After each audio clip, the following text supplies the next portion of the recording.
The following podcast is an RMG Media production. Welcome to the Renaissance Podcast, a podcast for Renaissance women and men who want to create a modern-day Renaissance in their life and business. We interview some of the most successful entrepreneurs and share their unique stories. Are you ready to create your Renaissance?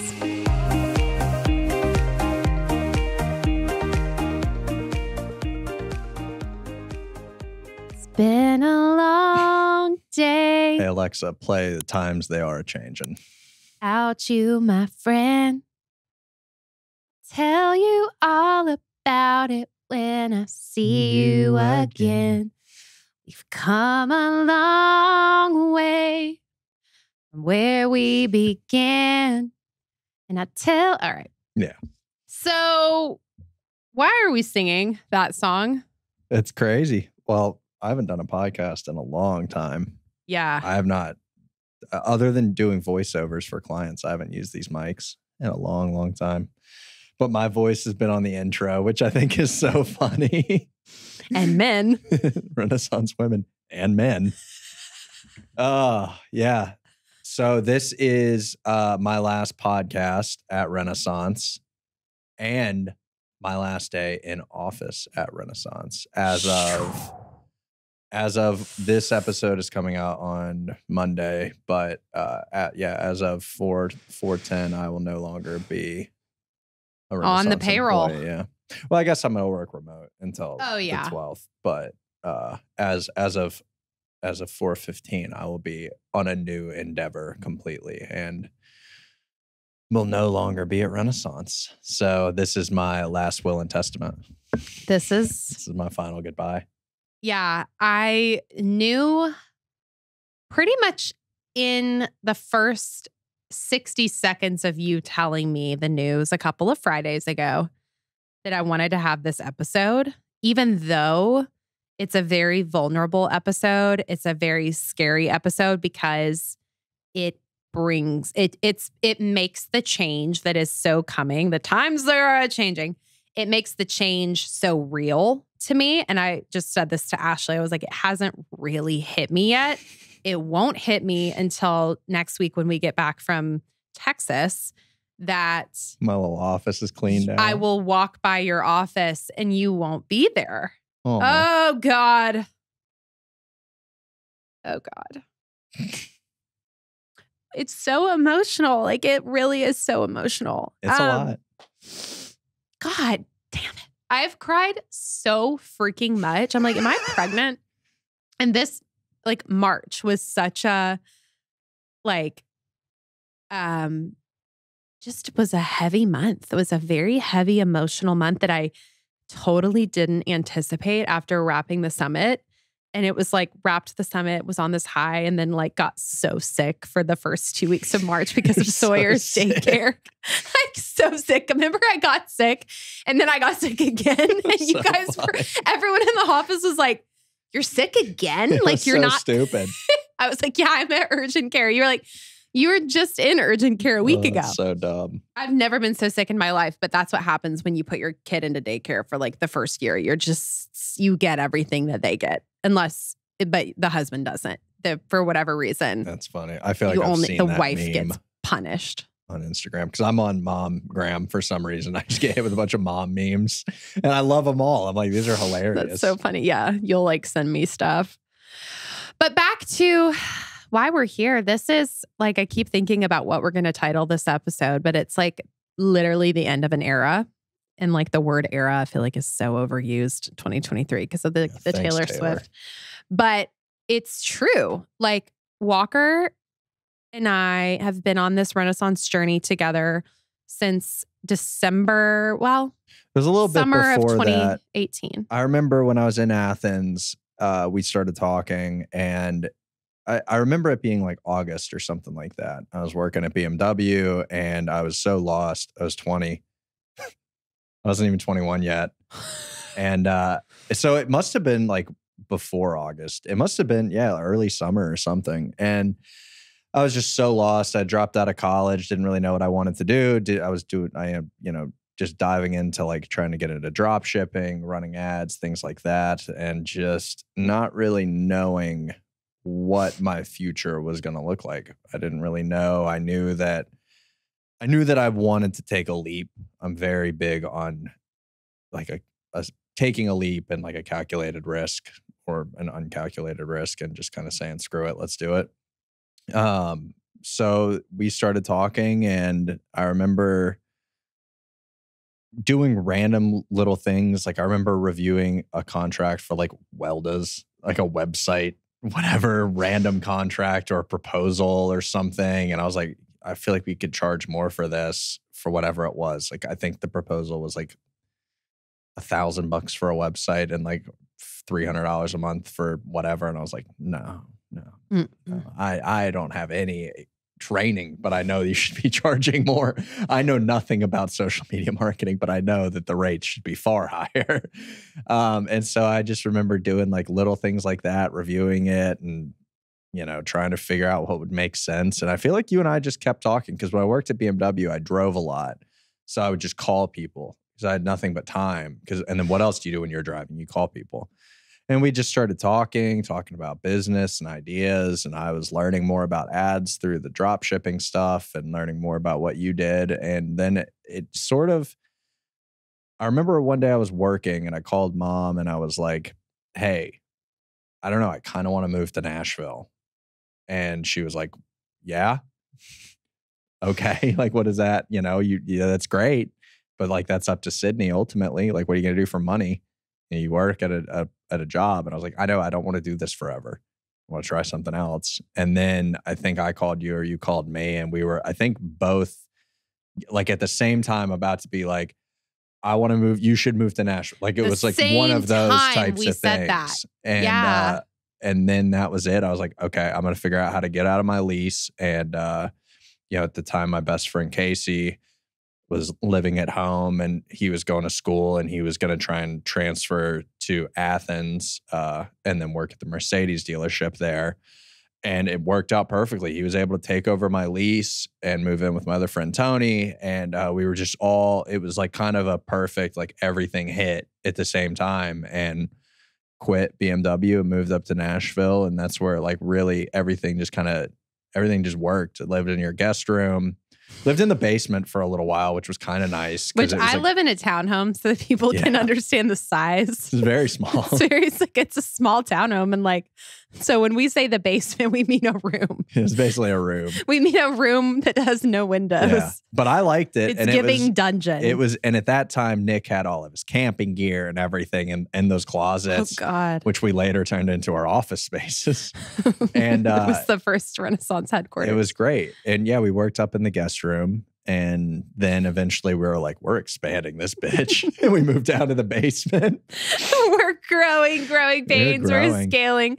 We moved from the third floor to the first floor. And we were like, fun. Man, we're really in the big leagues. But it was just like this thing where you gave me this opportunity and we didn't really know where it was going to go or what it was going to do. I mean, the biggest risk was brother and sister living together. Well, and working together. And just to like kind of give everyone kind of an idea of why we kept going, even though it seems kind of silly, but it was like, I'll never forget, like when Walker came on board, we got to like 10,000 a month, 11,000 a month. I think that first year we went 20,000 from like 11 to 19,000 a month. Yeah. I think we scaled it was like almost 100%. With a team of 3, I think. Yeah. Maybe 3 and an Mindy intern. Was still part-time. And then interns weren't really a thing. We had interns that didn't really come in. They didn't work. It wasn't until like 2019 where I think had like our first successful intern, which was Sydney. Yeah. That was we were growing, and it was just, I think, a combination of like me being really passionate about it and learning to love it. And then especially in those first few months where I didn't really have income. So it was like a matter of like, all right, well, like, let's get Walker acclimated and then figure out how to give him some income. That was kind of the big thing. So that was a big motivator. I brought on Dixie Motors. They were great. Car dealership. Because my whole mindset was like, if I could just work with business, like I love cars. So if I could just work with a car dealership, then I'll be great. Like it'll be so easy. And I really helped them. And it was awesome. Like I remember after we ended our partnership with them, like looking back at like some of the analytics and the amount of leads that we were able to generate from them, just from like an organic standpoint, was pretty crazy. And it was just by like essentially putting their cars on Facebook Marketplace was the biggest way for us to sell their cars. They were a used car dealership. And we were getting, we sold a ton. Sold a ton of cars for them, really helped that, which was really cool. I think what's important to share is that everyone says, don't work with family. Yeah. Everyone says, if you were getting into business, if you're wanting to start a business, like it may be attractive if you're close with a sibling, if you're close with a spouse, obviously, like whatever. But everyone steers you so far from it. And so many people, I think including our mom, was like, don't do it. Yeah. And I had to, but I never hesitated. And for some reason, Walker and I have just had this spark and this like synergy and this like understanding of each other, and really just this, like we were talking in the car this morning, this passion. Yeah. That even though we have had so many lows, so many highs, so many sit in the trenches moments together and then separately and then riding highs, but we always tend to come back to this this dual passion that we share that keeps us moving forward and has kept us moving forward and will. I think it's a lot of it's willpower. And I think a lot of it is humor. I think that has been because we've been able to laugh. Like we talked about this morning, like in my car, it was the day after Christmas. We left our parents' house and drove up to Nashville. 2018. And my Saab. Walker had a Saab. If no one knows what a Saab is on this. I missed that car, honestly. It was a good car. But yeah, we drove up and the whole ride, I feel like we just laughed and like talked shit about Gary Vee and like laughed about a bunch of things and talked. We said we should start a podcast. So we should start a podcast, like all these things. But I feel like it's all like the humor to me has always been the thing that like, okay, like even if we're arguing, even in middle of arguments, we'll start laughing because one of us will say something stupid or like whatever. And I just think it's so funny because we are siblings and we'll be like talking about profit and loss statements or whatever it is that we're talking about or dealing with team members or whatever. And then it's like, who the hell are we to say anything? I just think it's funny.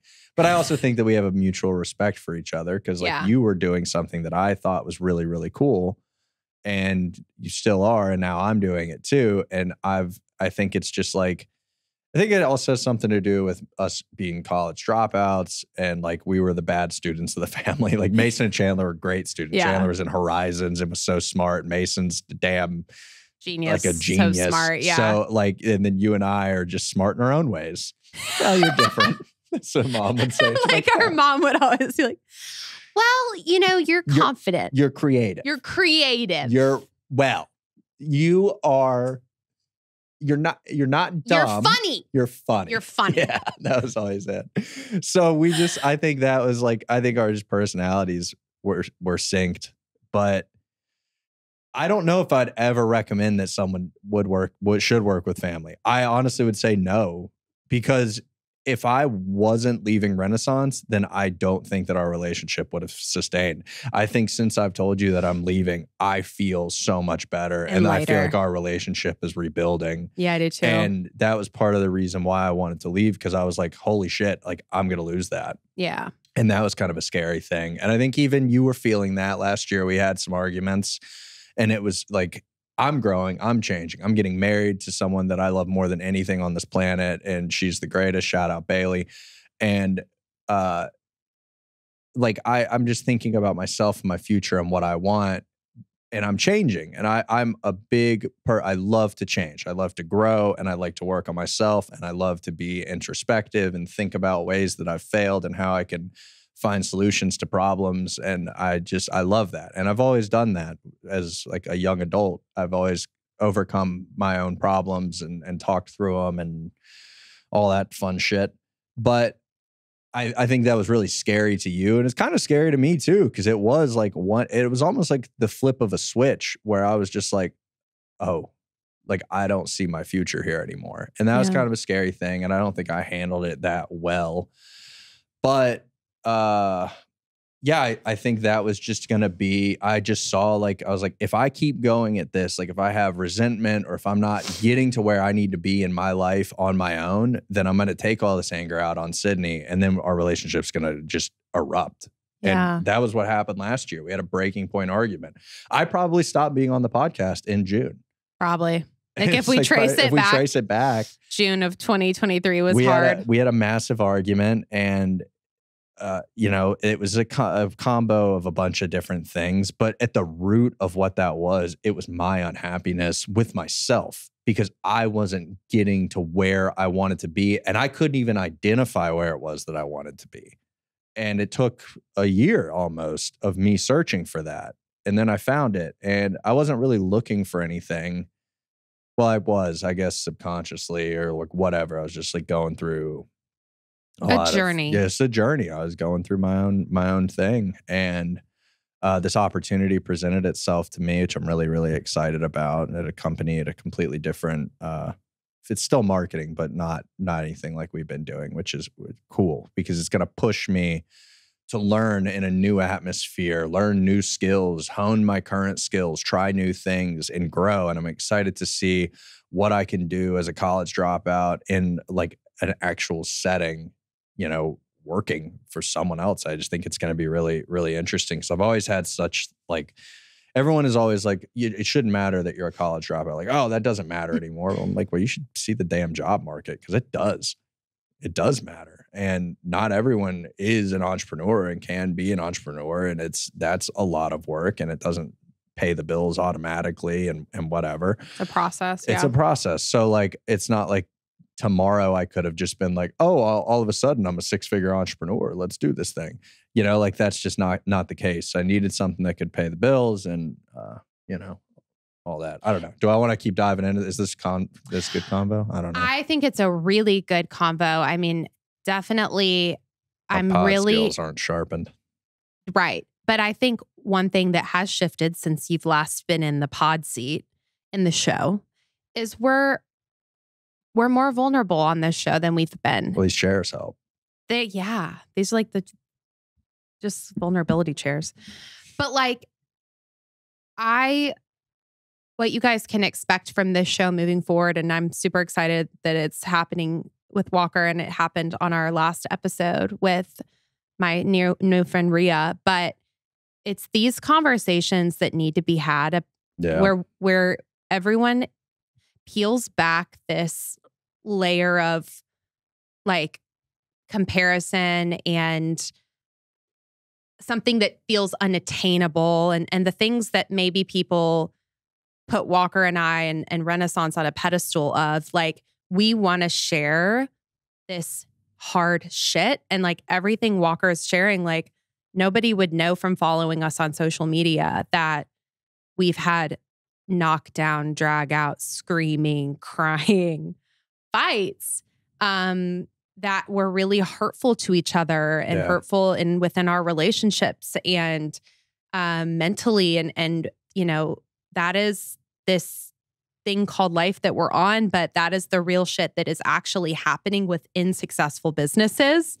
Not all probably the screaming, hopefully from an HR standpoint, but you know, that's what has been happening. And that's why I love this show so much because it doesn't really come naturally from me.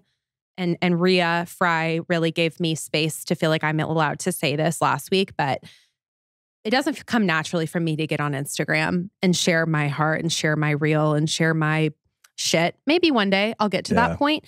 But for whatever reason, when I'm behind this mic and I feel like you're similar, we're able to really give you guys what is going on. Yeah, it's like a real, I mean, it's because it's a conversation. I think it's so, I do feel a lot of respect to the people that get on Instagram and like are truly authentic because that's a hard thing to do for sure. I mean, of course, all you want to do is post. It's the whole point of it is to post like cool things that you're doing and like have done and whatever. So for you to get on Instagram and be like, oh, I'm crying today. That's kind of like, do people want to see that? Do Maybe they want to? But like, does it come naturally to you? Like, I do feel like it is a muscle you have to work if that is who you really want to be online and how you want to show up online. Yeah. But if it doesn't come naturally to you, there may be another medium that exists that allows you to have that space to be vulnerable and authentic. And I just feel like for me, that's this space. Yeah. And I'm just grateful that you've been so vulnerable because that's been a theme in this show is like men being vulnerable. Yeah. And I feel like that's been part of your journey. Yeah. I've always been open to emotion. I don't know. I've never been afraid to like say how I'm feeling and tell myself how I'm feeling because that's not going to help anything. It's not going to help me. I've learned that. I mean, I've been depressed. Like I've gone through a lot mentally and it never helped for me to bottle things up. And that's something, it's not like this is something that I've learned over the last decade. Like this is stuff I've learned over the last 2 months, 3 months, because that's what essentially led to us having a lot of problems was me and you holding things in about certain areas of work and life and whatever, mainly work. Like I'd say work is the main thing that tainted like our personal relationship. Cause personally we've been able to work through shit, but it's the work. And so, you know, if it were like, well, you should be doing this, well, you should be doing that. It was like a lot of that. And then just holding it in. And then it would be like a little comment, like whether I said something in a meeting or you said something to me, it would just be like, let's like ding, ding, ding. And then it would just be like, well, fuck you. You know, it would be like that type of thing. And that wasn't good at all. No. And so, yeah, I've just learned that like, if I'm going to let anything bottle up, then it's going to be bad because if I let it bottle up, I can't control it. So I may as well just get it out now. And so now I'm just speaking my mind, but I'm also trying to let go. That's the big one that's hard. Is letting go. I can't do that because I have so many opinions.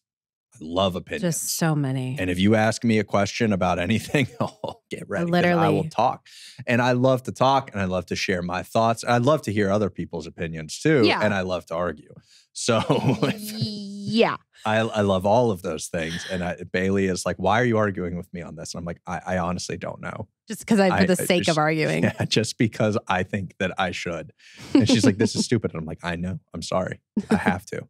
But yeah, so my big thing is like letting things out when I need to, but then also letting things go when I need to. I don't have like a quippy thing to say. The letting go. I love that you said that. Let go to grow. I love that you said that because that has actually been something I sort of set this year that I want that to be my tone a little bit of this year of 2024 is like, let it go, man. Just like the things that I have lost sleep over in the last year, the things that I have harped on, things just scarcity mindset, being so afraid about money and just client bullshit and just, don't get me wrong, I love our clients. But there is, in your customer service journey, there's going to be some bullshit. Yeah. And that bullshit that honestly, after a week, it's blown over. But that stuff would keep me up at night. And I'm just like, in the moment, it's so much. In the moment. And then just the things that aren't serving you, you know, just really leaning into letting go. And I think I'm so proud of you. I'm so proud of you for knowing deep down that and accepting that this has been a beautiful journey. Oh yeah, it's been great. And we've both grown so much as people and professionally and in our careers, but knowing that it was just time. And when you said it to me, I was so obviously all the emotions I went through, all the phases of grief in a weekend. But when you told me, I just had this release of like, it is time. It just felt like a relief, honestly, because we didn't know what my role was going to be, how I was supposed to act. We didn't really know. And this is where maybe it would have been more clear in like hindsight if we got back to 2019, 2020, we should have really figured out what my role was supposed to be within the company and whatever. But like there was so much unknown. It was kind of just like, I do a lot, Walker does a lot, and it just kind of works. But there was never really like a plan. Definition, a plan. There was nothing. And it was just kind of like, we'll just make him the COO. And then I was like, cool. All right. I love that. I'm 21 or whatever. Yeah, I was like, let's do it. But that I didn't really know what that meant. And, you know, I think there were certain things I did that helped, but we were just doing it. But yeah, and because you were my brother, that's where that problem came, where I felt like I was able to kind of get away with, yeah, Walker does that, or I don't know the answer to that'll be Walker or whatever. Like I was able to like blur the lines. It was also, which wasn't fair to you, but it was just like, I'm sure this happens to like husband, wife, like business partners or whatever that are so close, because you're able to just kind of like, not that you should, but you are just kind of able to like not be as kind of corporately structured as if, you know, if you're related. And I think that's where a lot of our issues came from, is that friction of like me being like, but he's just my brother. Like he's CEO, but he's Walker. It's Walker. It's Walker. It doesn't matter. Like it was easier, I think, for you to get like focus on other people on the team than me. And that's fine. I didn't need it wasn't level of focus. But that's the thing. That's you didn't originally, but I think it grew. Well, then it became an issue when it was like, there's an issue. Oh, that's Walker's fault. That was where I would get pissed, because I was like, how is everything my fault? Yeah. That's at least how it felt, even if that's not true. And that's why I was like, I'm not doing COO anymore. Yeah. I stepped down last year. We were like, all right, let's pivot here. Which was great. It was a Band-Aid. It was a nice, Band-Aid. It was a solid, like it was like a tournament. Like it kept us alive. It stopped the bleeding. But it didn't quite. It wasn't surgery. Yeah, it didn't mend what needed to be mended, which just ultimately was this decision. And I have so much respect for you in the decision, because I know it wasn't super easy, but I think that it was one of those decisions that is going to serve you really, really well. And I think, it was just time. And 5.5 years is a really long time to be in a business, especially in this landscape. Like most businesses don't have employees for more than 2 years. That's just a fact. Obviously, you were more than an employee. You were so much more than that. You really helped build this entire operation and the systems and the processes and the team and the structure and the organization and like the trajectory of it and this kind of scaling plan. Obviously, there's a lot of work to do, but every business has that. You know, you're never done. You're never done. Nope.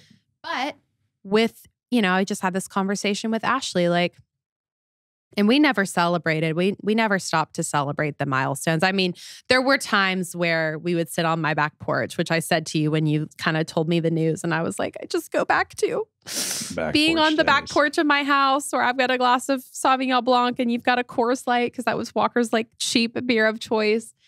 And we would just sit and talk about business. And that was before I had a child and I actually had time and could do that. And we would just dream, and we'd be like, oh my God, can you imagine if one day we had a client that paid us, 4 figures a month? Like imagine what that would look like. Mm-hmm. We couldn't even fathom it at certain points in the business, which is wild. But yeah, I'm grateful. And you've said it this week, like about passing the baton and just, things like that, because you've helped me understand. You've taught me so much about business, which is so wild, because you didn't really know anything until coming into Renaissance. But even from the day one, you taught me so much about operations and business and money and finances. You ran our payroll for years and years until we handed that off, which was one of the best things we ever did. Yeah, I mean, the fact that I made it this far without getting the company audited is great, but that's a IRS win. don't come for us, no. Yeah. But yeah, you've done so much to help us get to where we are, and I'm so proud of where we are. It felt a lot like college to me. Like I didn't School of Hard Knocks. Yeah, I guess like because I didn't have any whatever, but Yeah, it was a weird journey. I don't know. I just love doing the work. I just loved to work and I love to learn and I never stopped learning and wanting to learn. I never like high school, never read books, college, didn't do it. So like for me to go from not really doing that and that being part of my personality to then like loving to read business books and learn more and spend all my time researching and just learning new things and studying and asking questions. I don't know. It just felt completely different from who I was. And that's something I'm still doing today, which I think is really great. And yeah, I love it. And I'll never stop with that level of passion because I love talking about business. I love learning about how businesses operate. I love hearing the ins and outs. It's something I will always love. And I think I love it because there's no right or wrong way to do anything. I think that's what I've learned with life is like just because someone goes to the gym and tells you to do deadlifts to get stronger doesn't mean that squats won't work. It's like just because someone structures their business a certain way doesn't mean that you can't just say like, screw, that's stupid. I don't care. Like this works for me. I'm changing it and I'm doing it this way because this is what works. That's what I love about it. You can just decide what works. And if it works, it works. You can create it and make it happen. You can take inspiration from other people and other businesses that are successful and implement that because of course you should. You should always be doing that. And it's the same thing with like creative stuff. And so you can just kind of figure out your own style and develop who you are and how you want your own world and life to operate. And I think that's really what fueled a lot of this decision was just kind of looking at where my life is and what I want it to look like and how I want to live. I very much want to live just a simple life. I want to just chill. I want to do creative work. I want to do work that fuels me and like keeps me going. But also like I just want to chill the fuck out. That's it. Amen. I think that's also like a theme of this year is like there is truthfully nothing more empowering than having the opportunity to mold your life and say, fuck the linear path. Yeah. Fuck the way everyone is telling me I need to run a business or telling me I need to run my career or telling me, you know, whatever. That is so typical Sydney and Walker to be the biggest Renaissance rebels. If you tell us how to do something, we're going to literally kindly say this and do it our own way. Like you can't. And that's just the nature, I think, of and the beauty of 2024. And freeing yourself from the restriction of what other people think. Yeah, that's the big one is when you free yourself of that. Freeing yourself of like comparison. Comparison is the thief of all joy. That's the truth. When you can like get rid of that and just like focus on living, that to me is all I want to do. All I want to do is hang out with Bailey and chill with our cats and get married and like be able to go to 30A and hang out at Hibiscus. There's an awesome little bed and breakfast there. It's the greatest. Like that's it. But then also do things that fuel you creatively. Yeah. I always have to be creative. But like, I don't know. I don't even know what I want to do. Like, I just want to, like, a big part of me leaving is so that I can also focus on freelancing without like muddying the water of competition, like ethically. Like, I didn't want to step on any toes or do anything like that. But obviously, I'm a videographer and photographer, and I want to be able to do that kind of a little bit more on my own terms. So that's something I will be doing on the side. But also, like, I don't know. I don't really have any desire to like scale that. I think honestly, I just want to take the rest of this year and just fucking chill. Yeah. And like reset my brain. Probably I won't. But like, as I'm already booked, I have a video shoots and stuff. But like, I don't know. I don't really want anything. I don't really want to scale anything. I don't really want to do that right now in this moment. If I do anything, I'm going to do it on like the easiest to operate way ever. I have zero desire. Like if I start really growing my production company, I won't be doing that. I'm not growing a production company. Like, I don't want to do that. I don't want to grow a marketing agency. The rat race. Like, I want to have something for myself because I know that, like, Renaissance is your thing.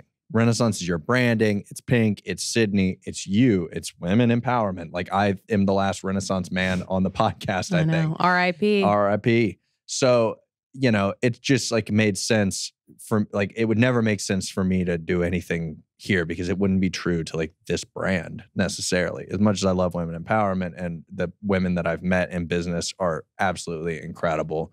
Shout out Jamie Rose. Jamie Rose loves you. We love her. She's I know. the best. Hey, creative. Hey. Awesome. Everyone. All of them. The gang. Gang, Brittany Campbell, Tiffany the Napper. Squad. It's so funny. I love going to these events and I'm just like, hey, everyone that's been on the podcast. It's all of hilarious. Our people, our community. But yeah, it's just, for me, it doesn't necessarily align long term. And yeah, I don't know. Shit's annoying, man. Dude, I know. Annoying. But I love hearing your perspective on that. And like, everyone just hopefully has their own takeaway today of like, yeah, I don't actually have to work that hard. I think everyone takes everything myself so seriously. Like, what we're doing, even for our clients, like I take it very seriously because we're helping their businesses grow. And I love that. But also, let's all chill the hell out. Like, we're selling burgers. You're a restaurant for good times. Hey, let's chill. Let's chill out. Like this, there's no reason to be freaking out. There's no reason. Like, we're promoting your business. We're growing your account. We're creating great content. Like, that's all that it takes. It's a pretty simple formula. And I don't want to work with people that are,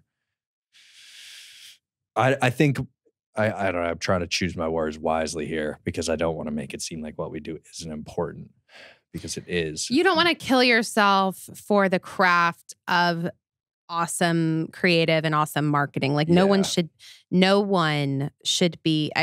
It's so easy to look at social media management and find those viral memes of like, what's that marketing humor that we all follow on Instagram. If you follow that account, it's hilarious, but it's always talking about how we're all killing ourselves as marketers and how you can absolutely work yourself into the ground. And it's you're usually because you're working with an unsuccessful business. And I think that's what I've learned is like, I don't like when you're working with for a business not aligned. Yeah, that's we've worked with very successful businesses that were not aligned. Yeah, that makes it very difficult. Yeah, I think that is kind of the big thing that I've learned is that like I just want to chill. I want to work with businesses and people that like my skills, like my work, know what my style is. I want to keep adapting and growing my style and changing and like becoming better, but like also I don't want to sacrifice who I am because someone is willing to pay me to do something that they need. Like, I want people to come to me and be like, I like what Walker does and what he has to offer. And I want to work with that. Like, look at my portfolio, know what kind of work I do and be like, yeah, that's what I want. Versus being like, we need this type of video and this, you know, blah, blah, blah. And it's just so like nitpicky. And I don't want to be just like a clone. Like, I don't want to just do that type of stuff. I guess I just want to be a little bit more selective. I don't necessarily need it.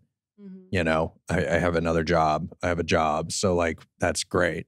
So I'm just going to kind of be a freelancer this year, see how it goes, reset mentally. And now also like, I think it's important to mention that I think in building a career, you got to pay your dues.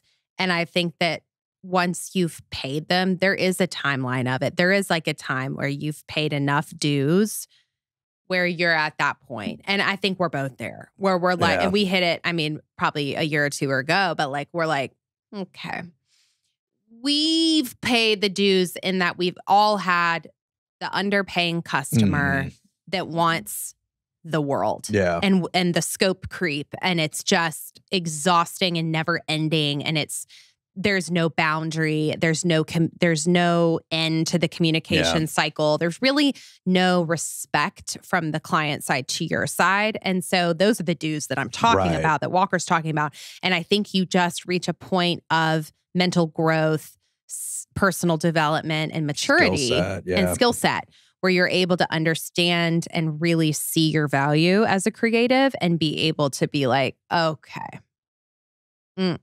Yeah, I think that's that's where I've been. And like even doing side projects over the last year or so, when I've sent people pricing, I'm not underselling because it's like I'm not just this is my first rodeo.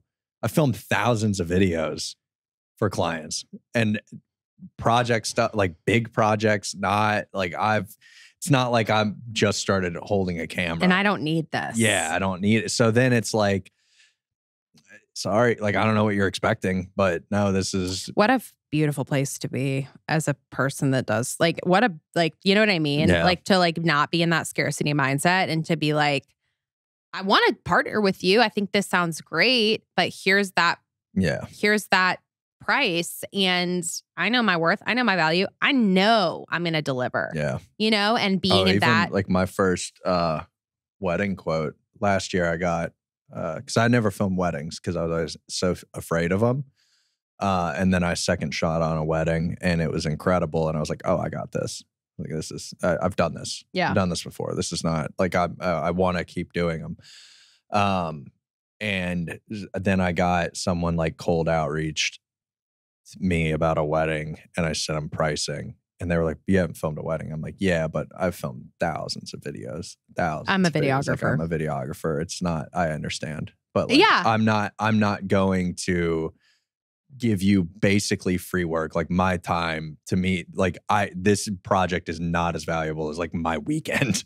That you're telling me like I'm going to spend my entire Saturday around your family, your friends, like filming this wedding, but you're not willing to pay me because you're like, I don't know. And maybe that's an arrogant way to view it, but also like, I don't care because I don't need it. I'm not really trying to build a wedding video business. I'm not really trying to dive into that world that much. It's kind of just like selective. Yeah, it's selective. If someone needs it, I'll do it. And I do want to learn and get better. And like I am doing some portfolio projects this year. But like, I'm not trying to. Yeah. I'm not going to just give you free shit because what? I'm not trying to do the pro bono. That's like the complete thing I'm trying to avoid. Like that's the whole thing I'm trying to avoid is I don't want to do any free work and I don't need it. So why am I going to do it? Yeah. I mean, it's a lesson. It's a lesson to anyone listening that's a service provider. Like, yeah, we all want to build those portfolios. We want to have that experience. We want to, be able to add to the roster, add to the bank account, all of those things. But you really got to vet your customer. Yeah. You got to spend that time. Yeah. And you really have to understand, do they align with my values? Yeah, I think that's the big thing. Like you can dive into a project thinking like, oh, okay, this will just be like easy money. And then it becomes such a pain in the ass. And that person will make you feel like such shit because if they're trying to get discount work, they're probably not going to be appreciative of it. Like they're going to nitpick you and then you're going to deliver your final edit or whatever. And this doesn't go for everyone, but oftentimes they're going to be like, if you are charging like hourly or something, they'll say like, and you bill them for your hours, editing and all this. They're like, I don't like the coloring. I don't like the lighting. This just doesn't look great. But then they'll end up using those photos on LinkedIn. And you're like, all right, yeah, you didn't like them. You had all this shit to talk, but you're using it.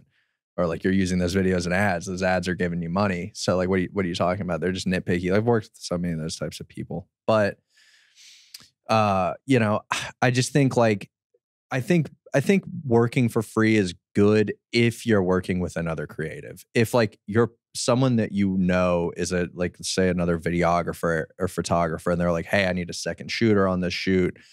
I can't pay you, but like if you want, like, can you help me? I think that if you have the time and you have the resources to be able to do it and you're not going to be out a bunch of money, or if like it's a Saturday, you don't have anything going on or whatever, I think you should do it because that's going to help you grow and learn.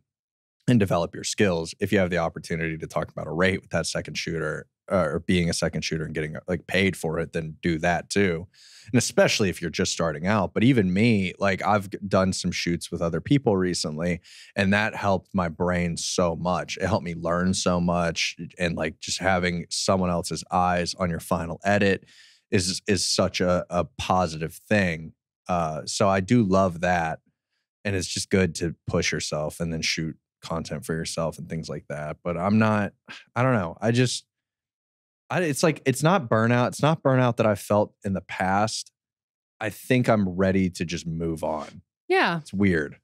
My friend Andrew, he's always so funny. I think I've said this on this podcast before, but prior to working at BMW, he came to my apartment in Athens. All my friends are related. They're all cousins and whatever. So it's just funny. But we had a conversation about my life because I had just kind of like quit or got fired from a burger place in Athens because I was like, I hate this. I hate this. I hate working here. Like I don't like the owner of this company, and I don't like working here. I hate working on the grill. Like I kind of just want to be with my friends, but then also like, I don't feel like I'm moving forward and whatever. And Andrew, we had this long conversation. He's a very introspective person, and you almost need an Andrew translator. And it's very funny, but he did this motion of moving forward. He's like, dude, as long as you're doing that, you're good. And for some reason that stuck with me. And it's been my mantra of just like, as long as I'm doing this, because we were having a conversation. I was like, I don't know, man, I gotta like, maybe go work at this pizza place or something. And he was like, dude, there's a BMW dealership. Why don't you just go work there? Like that'll help you out more than going and working at a pizza place. You're not in college. What are you doing? If you're not going to go to class, then you need to be like trying to do something better, man. You just got to keep moving forward. It's a good friend. It was a great friend, best friend. And that has stuck with me ever since. So anytime I feel down, I just look at my life and I'm thinking, am I doing this? And it's not that I didn't feel like I was doing this with Renaissance. I think that I would start to do the little finger motion moving forward. And then I would stop myself because I would stop and then ponder and think, is this what I really want to be doing? Mm-hmm. Is this life I really want to be living? Is this going to help me get to the life that I really want to live? And that was really what led to the decision. And then just thinking about,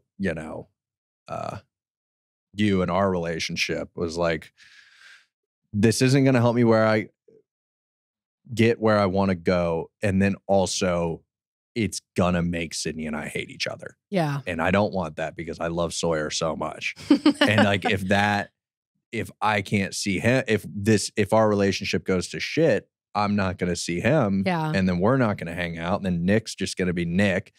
And we were just like the squad, you, me, and Nick. So like we were all just buds. Besties. And you're literally my best man at the wedding. Which is so literally funny. the best man at the wedding. You and my friend Tony. And it's great. Oh, Tony too? Yeah. I thought I was the only best man. Well, so Bailey has just kidding, a matron and a maid of honor. And so I was like, I was like, if you're getting two, I'm getting two. I'm getting two. Are you kidding me? That's hilarious. What does Tony think about me being a second best man? I think he loves it. I think we just I don't know. I need to talk with Bailey about like the flow of the wedding. Like when her speech is happening, is everyone giving a speech? Like how's that going to work? I don't know. I can't wait to give a speech. Bailey and April are just planning the whole thing. And it's so incredible. Oh, it's going to be fabulous because you guys are just really creative. You have great vision. Oh, it's going to be awesome. Taste. Her vision is so everything. Well, and that's what it's like. She's like, I can't help with anything. It's a production. It is a whole production, but it's so beautiful. And everything that she's picked out and done is so incredible. Anyway, back to moving forward. I just think that I've finally gotten to a place of like, all right, I'm moving forward here. Like this is it. This is healthy. It's going to be good for you. Seeing me even step down as COO made you become a better CEO. It's really made you lead. I mean, I had to because I'm not dealing with that shit anymore. It was so good for me to just be I don't care. I told Ashley this earlier. I was like, we all know our flaws and we all know our downfalls, especially when you're put in a leadership position. You really get to have a magnifying glass on your freaking flaws. And I said to her, like, the theme of my life has been since I've been like, I would say my whole life, one of those people that just like will hide behind other people, like knowing that should be a leader, but I will put myself on the back burner and like bring other people with me. And the example I have and I gave to Ashley was like, I was in a band in high school, and that was my first, that was where I got really obsessed with like being on a stage and performing. And I loved that. And I loved the bright lights, and I loved being behind the mic and all the things I do now in my life. It's so similar. And, I was in a band with a girl, and we were called Yesterday's Rain, and we were like just a girl band. We were like a little female acoustic duo, which is so funny. And she was honestly really mean to me, if I'm being really honest. She wasn't very nice to me, and we had a lot of turbulence, and, ultimately aren't friends anymore. And that, to each their own. I hope she's doing great. If she's listening, I don't think she is. But anyway, all that to say, I had so many people in my life be like, why aren't you just doing this on your own? Why are you hiding? You don't need her. You can move to Nashville. You can pursue this career if this is what you want. And I think, even just with what you just said about you and stepping down and how that did kick me in the ass and catapulted me, it really was what I needed to do, even though I hid from that. I wanted you to lead me. I wanted you to lead this business. I felt like it was like I felt like that was the only way we were going to move forward as a company. And so even though it's been really hard, really, really, really hard change, but then I've had time. I'm actually really grateful that it like kind of has been like a slow burn out of Walker. But like once you let me know, hey, like this is what I'm doing. This is, my last day is going to be this day. It was really, really hard. And again, had to go through the phases of the grief. But like, I know that this is going to be a hard journey. I know we're probably just the beginning of like me really realizing how hard it's going to be without Walker and a world sans Walker at Renaissance. But I do think you're right. It's going to make me a better leader. It's going to make me a stronger person. It's going to make me wiser, smarter, and probably more efficient, and be able to look back at mistakes that I did make with you and not make those mistakes again. Yeah. I mean, as long as you're reflective, then you're good. Yeah. And we learn. The world's going to keep turning. Nothing is that freaking important. Holy shit, I'm not that important. Like, just keep going. The world's going to move. It's not that big of a deal. I think like that, it's so easy to get with anything major that happens in your life. It's so easy to think like, oh, this is the end of ends. Like, this is the end. Like, this is. And spiral. It's so easy to spiral. It's so easy to sit there in your feelings and act like a victim and just be whatever. And woe it's is like, me. Yeah. But at the end of the day, we're all going through really hard stuff. At the end of the day, life. Put your boots on and get to work. Just put the boots on. And life is just really, really, really, really, really hard. And I think once you accept that, you're able to just keep going. Yeah. Just accept that it's going to be hard and that it'll get harder. Yeah. But we're all going through it, which brings me comfort. It brings me comfort that I'm not the only one going through like a hard time, like we all are. And in you sharing your story about your mental health journey, like that's, I think, really important for me to hear. And hopefully to the listeners, like lets everyone feel that they're allowed to have those feelings. And like, we're all having those feelings and we're all having those seasons and just talk to people. That's the biggest thing. Just talk to people. Share your feelings, and don't hold anything in. Yeah. Find someone to talk to, whether you go to therapy or you like you have to vet your friends sometimes, because sometimes your friends can give you not what you need to hear. Like they could be like, oh, well, let's just go get a drink or whatever. And like that's not the solution. You got to be able to do that. But you also have to be able to talk to yourself. That's a big one. Like if you're not willing to make the change, nothing's going to happen. Everything starts with you. So you have to be willing to say to yourself, I'm not going to be depressed anymore. I'm going to figure this out. And then you have to do it. And you have to really believe that that's what you're going to do. You have to really know and like not even believe it. Like you have to know that that's what you're going to do. And then you'll be able to do it and work through it.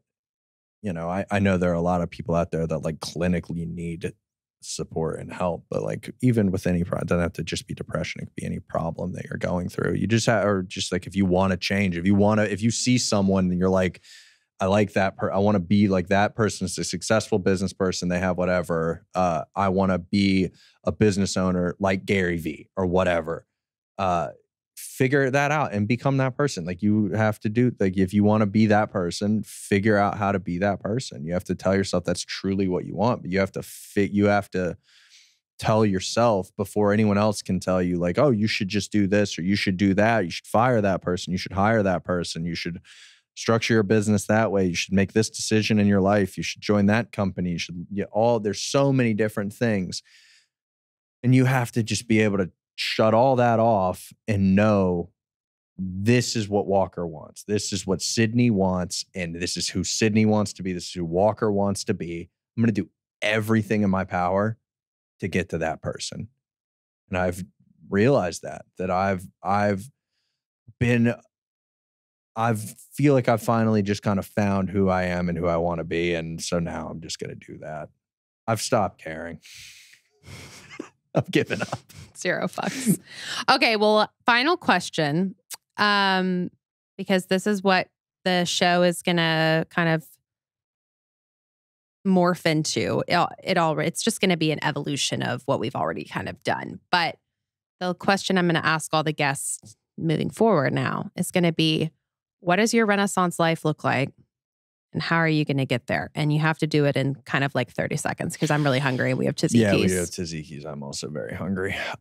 What is my Renaissance life and how am I going to get there? How are you going to get there? My Renaissance looks like a life of being able to do what I want to do when I want to do it. And I'm going to get there by taking the necessary steps to build freedom financially and mentally and spiritually. And then I'm going to just simply do things. I don't think a lot of the things that I want to do require millions and millions of dollars. I just want to be able to go eat at a nice restaurant if I want to, or go to the beach for a weekend or do whatever and just chill. I love that. That's it. I love that. I think that's cool. And I think that's really a lot of wisdom for being 26 years old. I guess. Is that how old you are? Yeah. Okay. I'm just tired of living, man.